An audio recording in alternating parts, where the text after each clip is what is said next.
How do you make lambing to your family or friends? And Yan. yun, Okay. So, recommended set. alright. So, right now, ngayon, ang aking paglalambing ay sa aking family and friends, form of, sa aking mga anak, syempre, yung pag-aalaga. And kasama na yun doon na you have to be intentional dun sa inyong activities with them. So, if like, for example, ako, pag sobrang busy, minsan talaga hindi mo maasikaso. But if you have that specific time for them, make it intentional and you're really aware of what's happening, what's going on, what they like. So, in that way, mas makukuha mo kung ano yung kiliti nila, kung ano yung gusto nila. And of course, that goes for all my family members. Okay. When it comes to my friends naman, ako mahilig kasi kami na, halimbawa ito yung, because I treat also my colleagues, itong mga kabano, mga kaibigan ko rin. So, sobrang natutuwa ako at yun ang pinaka form of lambing kapag kami nakakapag-prepare ng pagkain. Alam mo yung mga simpleng pagkain for them, na nagugustuhan nila,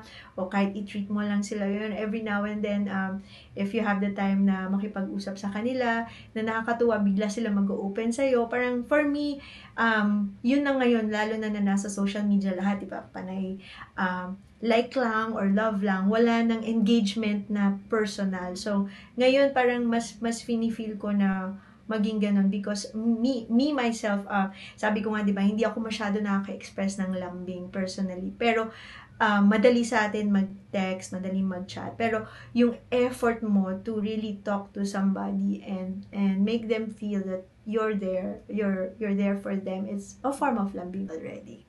And then for the second question, yung setting ng lambing, feeling ko pwede siya kahit saan. Kasi nga, yun nga, napansin nyo, magkaiba yung mood, 'di ba? So, kung kayo nagde-drive, sobrang pwedeng-pwede yung laho, 'di ba? Tapos, kung gusto mo naman mag-emote-emote, pwedeng-pwede yung naglalambing.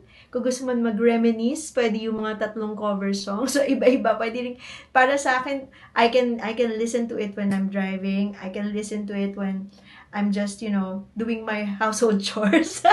Ganyan. Or kung ikaw ay nag-emote at siguro bago matulog, pwede ko rin siyang gawing setting din.